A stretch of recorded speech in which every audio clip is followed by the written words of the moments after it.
But Ajay చెప్పు, cinema కష్టాలు ఉంటాయి కదా ప్రొడ్యూసర్లకి.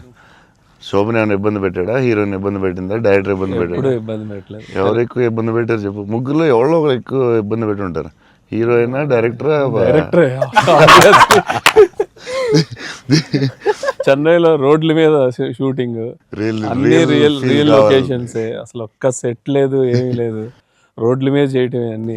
సెంట్రల్ రైల్వే స్టేషన్, కెమెరా ఎక్కడో పెట్టేవాళ్ళు, పోలీసు వాడు ఎవడొచ్చి పట్టుకెళ్ళిపోతున్నాడు భయ్యం, tension.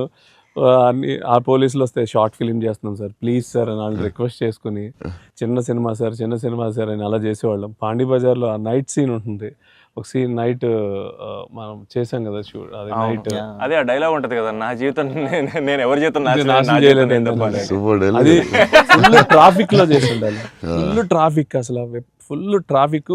Pondy Bazaar main centre లో పోలీస్ స్టేషన్ కూడా పక్కనే ఉంది.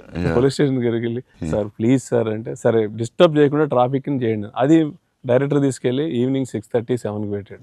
ఫుల్ హెవీ ట్రాఫిక్, అసలు టెన్షన్ అయ్యే వరకు నైట్ 9:30, 10. బట్ రియల్ ఫీల్ కోసం చేశారు. బట్ పాండీ బజార్ అంటే మరి ఫేమస్, చెన్నై అంటే పాండీ బజార్ పెట్టాల్సిందే. లేదు, ఆ కష్టం వల్లే ఈ రోజు ఈ రిజల్ట్ వచ్చింది సినిమాకి. 2-3 సార్లు దొరికేసా ఉన్నా పోలీసులు దొరికేసారు. షార్ట్ ఫిల్మ్ అని చెప్పాం, ఇంకోసారి ప్రీ వెడ్డింగ్ షూట్ అని చెప్పాం. ఇలాంటివన్నీ తప్పించుకున్నవే. బట్ లక్కీ పోలీసులు కూడా బాగానే సపోర్ట్ చేశారు అందరూ.